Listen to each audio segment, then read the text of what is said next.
Blood clots are silent killers, forming deep inside our veins, often unnoticed until they become life-threatening. But what if we could remove them in real time, restoring blood flow instantly?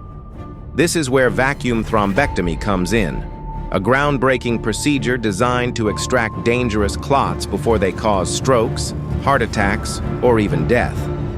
Inside the intricate network of our blood vessels, a powerful tiny catheter is inserted, navigating through the bloodstream with precision.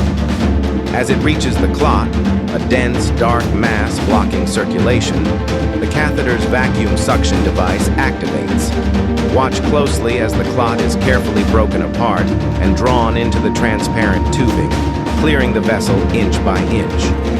With every second, more oxygen-rich blood begins to flow freely again, reducing the risk of permanent damage. This life-saving technique is revolutionizing emergency medicine, offering a minimum